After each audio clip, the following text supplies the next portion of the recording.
Hello and welcome back to Doctor Who, The Cancelled Years.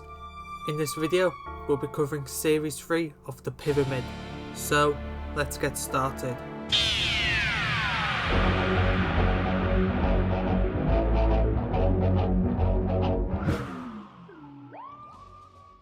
Series 3 would have acted as a soft reboot to the show, as between seasons there'd been a few changes. Firstly, Russell T Davies had stepped down as an executive producer. As well as this, Matthew Robinson had been replaced with Julia Gardner. Nicholas Shinder also left the role of producer, with Richard Stokes taking over.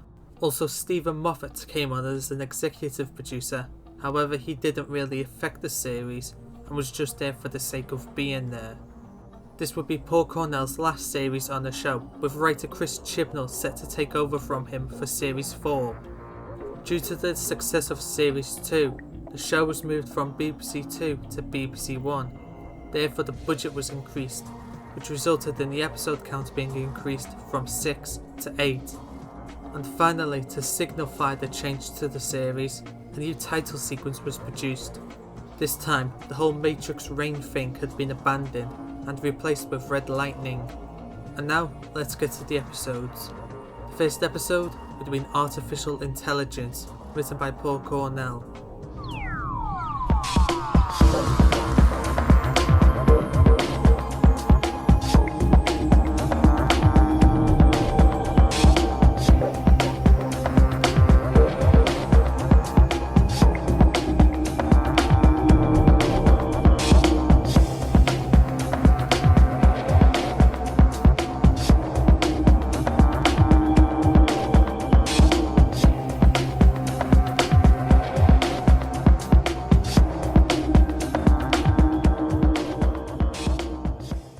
The story was written as a jumping on point for new viewers, and as such, it's a very simple story. The story would have been about the Pyramid team picking up a dead robot from the Rift. They power it up and discover that it's a droid from Earth's future named SmartBot. They soon discover that it's an AI-enhanced servants robot, programmed to serve. The Pyramid team like the robot enough, and they decide to keep him around the base for a while. However, unbeknownst to them, the robot's memory is damaged and he's learning things. Things about violence, self-defense and war. Yeah, you can tell where this story is going. The robot sees humanity as an enemy and tries to take over the planet, with the Pyramid team eventually killing the robot. It's a very basic type of story, however as mentioned before, it was done to be an easy jumping on point for new viewers. Overall, this would have been seen as one of the weakest stories in the franchise. The second episode would have been Adrift, written by Chris Chibnall. This would have been pretty much the same story as it is in our own universe, however who plays who would be different, with Bernice taking on the role of Jack and Chris taking on the role of Gwen. Other than that though, the story is pretty much identical. The third episode would have been Wake Up, written by Stephen Moffat. The story begins with the Pyramid team going home for the night, with everyone going to their own homes and falling asleep. Then they all wake up together in a dark room, and they hear a voice say, "Thank you for playing Simulation 258. You have been playing for 385 days. When you are ready, please exit the room and return to the lobby, where you'll be assisted back to normal." And that's when all four of them realise the horrible truth. They're not who they thought they were. They're random people who've been playing a simulation game for over a year. Now they must come back to reality and discover their actual lives. Jack finds he's a person named Peter, who works at a computer science facility. He also discovers that his body is actually human, though his right arm is a robot replacement. Jennifer discovers herself to be a person named Rebecca, who is a university student who's known for causing trouble. She also discovers she's actually human, but often feels like a monster inside. Chris never learns his actual name, but discovers his nickname is Flame, and that he's on the run from the law. And Bernice discovers her name is Gabriella, and is from a posh upper class background, living in an enormous house. As the four explore reality, they discover that their real lives are the stuff of nightmares. Peter discovers his workplace and finds he's the most unpopular person working there, with him being bullied by his co-workers and his boss. Rebecca joins her university and discovers that everyone treats her like she doesn't exist. She eventually discovers from the one person that'll actually speak to her that she's a suspect for murder and no one wants to know her. Flame finds where his family lives and tries to rediscover his past. There, he's hated at and shouted at by everyone. It turns out he was responsible for both of his brothers' deaths, and now the police are after him. His family want nothing to do with him anymore. Gabriella finds she easily has the best life out of the four of them. She lives in a big house, has tons of money, has loving parents, and is married to a man named Tom. She initially enjoys her new life and sees it as an improvement over Bernice. However, she soon discovers more about her past and discovers that she was once the Prime Minister of the UK, but not a good Prime Minister though. One of the most hated Prime Ministers in history, as her actions of power and greed resulted in half of the UK's population living in poverty. We see the four of them break down over the course of the following week as reality sets in on them and they begin to hate their lives. However, they soon begin to wonder, how did the simulation end? Did they all die in their sleep? And if so, how? And over time, they begin to suspect that this might be a dream. A week later, they all reunite and theorise on whether this is a dream or not. And then, Gabriella unveils a gun and brings up the idea of killing themselves. If this is a dream and they die, they will wake up in reality, or they might not. But if this is real and they die, then they die. The four of them say their final farewells to one another and begin to panic, as this might be the end. And then Gabriella shoots Peter, Rebecca, Flame, and then herself. Then we cut to black, and something begins to fade in. A bedroom. They were right. It was all a dream. At the end of the story, they all meet up the next day, broken yet confused. Bernice reveals to them that she's discovered what caused the dream in the first place.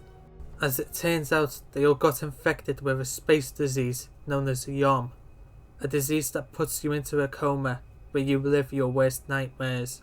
The fourth episode would have been Ghost Machine, written by Helen Rayner. This would have been pretty much the same story as it is in our own universe. As such, there's nothing really to discuss about this one. The fifth episode would have been The Five Faces of Bernice, written by Gareth Roberts. This would have been the more comedic episode of the series.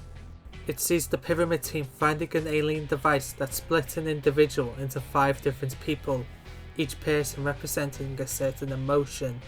While examining the machine, it accidentally fires on Bernice, splitting her into 5 people: happy, sad, anger, romantic, and confused.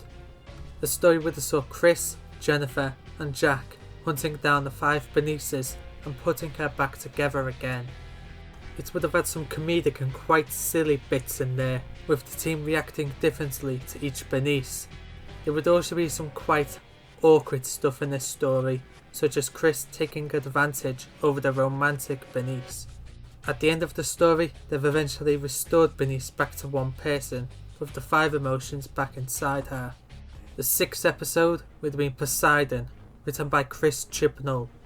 This story would have been about a man-named creature named Poseidon, a creature created by a group of scientists using seaweed and alien DNA. It was created as a way of clearing the ocean of plastic and other harmful materials to sea creatures.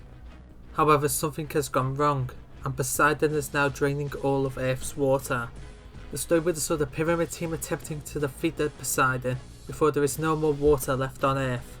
They eventually defeat Poseidon by creating a chemical and mixing it into a lake, which when Poseidon absorbs from, causes him to melt and evaporate, killing the beast and restoring all the water back to the ocean. The 7th episode would have been Greeks Bearing Gifts, written by Toby Whithouse. This would have been pretty much the same story as it is in our own universe. However, a difference between the two would have been the fact that Toshika's role would have been given to Jack. Because of this, the character of Mary was changed to be male, named Mark, and played by John Bowerman. But other than that change, the story plays out pretty much as it does in real life. The final episode would have been The Final Day, written by Paul Cornell. The story begins with Chris receiving a parcel. Inside the parcel, he finds a guinea pig in a cage and a letter attached to the cage. Upon detaching the letter, the cage is fully sealed off, and the gas begins to pump into the cage, which causes the guinea pig's eyes to burn and its skin to melt into pieces. Chris reads the letter. To my old friend Chris, if you are reading this letter, it means you have witnessed the effects of Gastron 7. In 48 hours time, this gas will be going global. In 48 hours time, planet Earth will be dead, unless you can stop it somehow. Good luck, my dear friend. Sincerely, an old acquaintance. Chris takes the guinea pig, or rather its remains and its cage, to the pyramid, where he finds only Bernice in at the moment. He tells about what has happened and the threat he received. The two figure out if they can track where the parcel was sent from, they might be able to save Earth. So they begin to track the parcel back to its sender, and while they're there, they also do a scan on what Gastron 7 is. Meanwhile, we see Jennifer and Jack out in town. Then all of a sudden, a black SUV pulls up. A SWAT team moves out, knocks them both unconscious, and takes them aboard the SUV. Then much later, they come around in separate glass chambers in an old and dark room. Meanwhile, Bernice and Chris have discovered where the parcel was sent from, an old factory about 20 minutes away by car, and they've also been able to identify Gastron 7. It's a long-lost weapon created by the Nazis during the Second World War. Bernice and Chris look in horror as they know what Gastron 7 is. Gastron 7 is the Nazi nerve gas from the Doctor Who episode Nerve Gas. Knowing the damage Gastron 7 can do to a person, they leave immediately to find the old factory. They eventually arrive at the old factory, but after exploring it for a while, they discover no Gastron 7, but they soon discover a man in the shadows, waiting for them, and to Chris's horror, he knows who he is. We learn through dialogue between Chris and the stranger and some use of flashbacks that the man's name is Alex. Way back in 1997, Chris ran his own group similar to the pyramid named Vernace, and Alex was Chris's closest friend. On one incident, Chris's team was about to die by the hands of some alien powerful god hell-bent on conquering Earth, but Chris saved his own neck by sacrificing his own team to the god, including Alex. Chris eventually killed the alien, which resulted in the local area blowing up. He believed himself to be the sole survivor, but little did he know, Alex also survived. Both men went their own ways, unaware that the other survived. Then after seeing a news report on the Series 2 finale of the Pyramid, Alex learned that Chris was still alive. Knowing that he was still alive, he formed a plan to get revenge on Chris by destroying his world. Back in the present, Alex reveals to Chris that he knew he'd come to the factory. It was all a part of his plan. Gastron 7 is on the move, and Alex reveals that the Gastron 7 is about to be taken on board a cargo plane, where it'll be taken to every country in the world and wipe out the population. He can stop the cargo plane, but it'll cost him, as Alex reveals that he's captured Jennifer and Jack and trapped them in a gas chamber. Their location is the old Vernace base. They can save them, but if they do, it means the gas will go worldwide. Chris must choose his friends or the world. Alex begins to chuckle to himself, and then Chris pulls out a gun and shoots him through the head while calling him a bastard. Bernice and Chris are forced to make the difficult decision and save the world. They head off to the nearby airport to find the Gastron 7 and stop it leaving the country.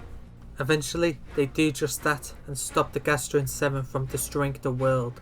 They take the gas canisters and store them on the jeep, where they'll be later destroyed at the pyramid. Now time is running out for Jennifer and Jack. Chris takes the wheel of the jeep and drives to the old Vernace base. After exploring the base, they eventually find Jennifer and Jack trapped, and are able to stop the flow of gas just in the nick of time. But then, a pre-recorded message from Alex plays over the intercom. We hear him say that the nightmare isn't over yet. One of them has to die, as he's hot-wired chambers, so that if one is opened, the other gets flooded with gastrin 7. If he tries to break the system, the whole base will be flooded with gastrin, and if they don't decide in 3 minutes, both of them die anyways.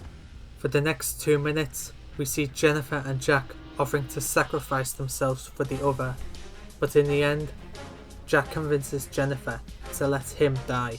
He says his final farewells to Bernice, Chris and Jennifer, before telling Jennifer to get out.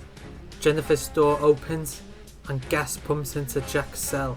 We see Jack lose his mind as his brain begins to rot, tears rolling out of his eyes, and his awesome body disintegrating into a liquid state. The story ends a month later. We're at Jack's funeral. We see the pyramid team there, as well as some aliens and relatives to Jack.